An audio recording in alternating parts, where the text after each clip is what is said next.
ordinateur, c'est plus simple. Voilà, c'est parti. Requin blanc, bonjour. Oui, bonjour, madame. Le requin blanc, 10e trophée de l'histoire, un 10e trophée de l'histoire qui voit la préparation des joueurs être quelque peu bouleversée. Cela peut-il vous gêner dans vos ambitions? Écoutez, non, parce que bon, ayant prévu ces conditions climatiques difficiles, j'avais envisagé une préparation outre-mer, mais bon, je n'ai pas vraiment eu le temps outre-mer de toucher un club, ce qui fait que depuis novembre, c'est même presque mi-novembre, je n'ai pas touché un club de golf, donc voilà, donc ma préparation s'est trouvée légèrement plus tôt, mais bon, ma confiance, elle, reste entière. Le gaucher à l'île Maurice, le requin blanc en Guadeloupe, doit-on voir dans ces séjours au soleil une nouvelle préparation secrète? Non, je pense, non, cher ami, simplement, je pense que les joueurs assument leur préparation avec leurs moyens, c'est tout. Bon. C'est tout. Bon, c'est vrai que certains vont plutôt se préparer à Vélizy sur la 118, mais bon, enfin, c'est personnel, je veux dire. Chacun se prépare où il le sent, quoi, où il le veut. Parlons maintenant de vos ambitions pour ce 10e trophée de l'histoire. Vous êtes en pleine possession de vos moyens physiques. L'année dernière, vous aviez été quelque peu handicapé par une blessure au pouce. Pensez-vous, quelles sont vos ambitions cette année? Écoutez, ayant été le premier vainqueur, il me semble logique d'envisager d'être le vainqueur de cette 10e édition. Donc, je jouerai la gagne. Qui, d'après vous, parmi les 10 tropheurs engagés pour ce 10e trophée, pourrait vous gêner dans la conquête de ce titre? Écoutez, j'en vois trois. Tout d'abord, bien sûr, l'anglais, toujours présent, toujours au sommet de son art. Oui, mais attendez. Requin blanc, l'anglais n'a plus disputé la victoire depuis 4 éditions maintenant. Oui, mais non, oui, mais l'anglais est toujours proche du sommet, et si parfois il roule sur un caillou à l'approche du sommet, ça peut pas être tous les ans quand même. Ensuite, un candidat très sérieux, c'est le gaucher qui, par sa victoire de l'an dernier, a complètement effacé cette folie qui était la sienne par rapport au trophée, et donc qui devient de ce fait extrêmement dangereux. Et enfin, j'avais un petit peu oublié au préalable, mais je pense que l'Irlandais, que j'ai côtoyé quelque peu ces derniers 6 mois sur les greens, me paraît à la hauteur, si son mental me lui permet. Revenons sur le gaucher. Le gaucher nous a avoué lors de son interview qu'il avait été quelque peu frustré pour ne pas avoir eu de véritable 3e mi-temps l'an passé. Pensez-vous que cela pourrait être peut-être un mal pour un bien et le motiver davantage pour décrocher sa 2e étoile afin de la célébrer de manière terrible le soir du 31 décembre? Écoutez, je dirais que le problème du gaucher, c'est pas la 3e mi-temps, c'est plutôt l'avant-match. Voilà. Parce que selon l'avant-match que fera le gaucher, son parcours sera ou ne sera pas. Voilà. Le gaucher, je pense que le gaucher, l'an dernier, peut se féliciter d'avoir eu un avant-match relativement calme. Ceci l'a mené à la victoire. Maintenant, si le gaucher veut effectivement retomber dans ses travers des années précédentes, libre lui appartient, cher ami. Parlons maintenant de la queue du classement. 2 candidats habituels à la cuillère de bois sont forfaits.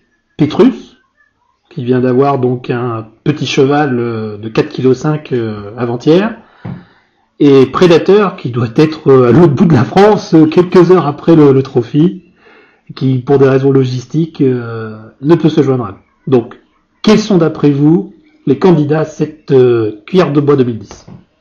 Alors c'est vrai tout d'abord que je respecte et je partage et je compatis avec l'absence de mes 2 camarades qui, je pense, auraient été très heureux d'être avec nous. Ceci dit, leur absence fait de Baba un prétendant important, d'office presque, à la cuillère. Parce que je ne prends pas à Mitch pour la cuillère. Mitch est toujours à la limite, mais jamais en dessous de la limite. Mitch avance pas à pas sur les fairways, mais sans jamais être catastrophique. En dehors de ce duel, ou de ce duo, Voyez-vous un joueur, un autre joueur peut-être plus armé techniquement, craquer lors du 31 décembre et se diriger tout droit vers la cuillère de bois? Ah oui, je pense sincèrement qu'il est tout à fait possible que Mussolini, à un moment donné, pêche. Et le budget Polpé, à un moment donné, il peut toujours effectivement péter, c'est même plus péter les plombs, c'est la TNT souvent, quoi, je veux dire. Donc, ouais, mais voilà. Mais bon, c'est vrai que, bon, je pense que Di Volpi, Damagiucci, peut effectivement être celui qui nous surprend dans le mauvais sens. Très bien. Maintenant, quelle est d'après vous la définition du tropheur? Si vous deviez caractériser ou définir le tropheur. Le joueur qui, quelles que soient les conditions atmosphériques, de jeu, d'horaire, peu importe, reste souriant avant le trophée, plaisant durant la compétition, agréable midi au repas, et détendu et fêtard le soir. C'est le tropheur par excellence. Oh, alors ça, c'est la description sur le papier, ça. Mais... Non, c'est le tropheur par excellence. D'accord. Par contre, en son corps intérieur, il peut tout à fait effectivement ressentir par rapport au tropheur beaucoup d'animosité, sans jamais la faire transparaître. Très bien. Une balle de l'adversaire égaré peut soulever dans sa tête un grand sourire, mais rester sur ses lèvres comme rien. Maintenant que vous avez défini le tropheur, qu'est-ce qui fait la différence le jour J? Quelles sont les qualités nécessaires qu'un vainqueur de trophée doit posséder? Écoutez, je pense qu'il y a d'abord un paramètre qui s'appelle le paramètre coup de cul ou chance, comme on dit. Hein.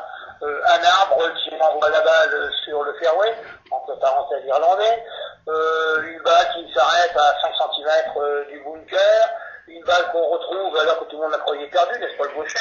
Voilà, bon. Par contre, reste l'essentiel qui est la maîtrise de soi. La maîtrise de soi. La maîtrise de soi et aussi la maîtrise gastrique du repas du midi. Tout à fait. Très important. Parce que le 10 n'accepte pas une insuffisance gastrique ou mentale. D'accord. Bien noté. Donc le 10 pour vous est un des trous, je dirais... Fondamentaux. Un des trous, monsieur, fondamentaux. Très bien. Où beaucoup de trophées se perdent. Bien sûr, parce que où il enfonce le joueur dans déjà sa route à la cuillère de bois, où il détruit le joueur qui espérait encore pouvoir voir devant lui la victoire, ou au contraire il conforte le joueur qui jusqu'alors a été positif. Très bien. Deux dernières questions maintenant. Vous avez disputé 8 des 9 trophées organisés à ce jour. Quelle est votre plus grande désillusion, votre moment le plus sombre de vos trophées? Écoutez, je n'ai jamais connu de moment sombre du trophée. Ma cuillère de bois n'était que le reflet, effectivement, d'une saison physiquement très difficile, où j'ai voulu honorer de ma présence le trophée malgré une insuffisance physique des plus notoires. Donc je n'ai pas du tout de mauvais souvenirs. Bon, j'ai un trophée une certaine année abordé dans des conditions difficiles, mais ceci n'était que des relents personnels, donc il n'avait rien à voir avec le trophée. Maintenant, votre plus grand moment du trophée de Noël. Cette 5e édition, qui d'ailleurs n'est pas lieu. Trophée 2005. Où cette arrivée du Rail Monte-Carlo, le gaucher, certains de monter et finalement arrivant difficilement, le gaucher affolé le lendemain pour repartir. Oh non, les coups de téléphone, peut-on partir, peut-on pas partir? Oh non, c'était trop fort. L'arrivée du requin blanc par la fameuse descente enneigée. Oh non, non, une édition mémoriale. Mémorable, pardon, qui d'ailleurs figure dans le Guinness Book. C'est clair, en termes de consommation de Guinness peut-être. Tout à fait. Écoutez, requin blanc, je pense que l'interview est maintenant validée. Hein.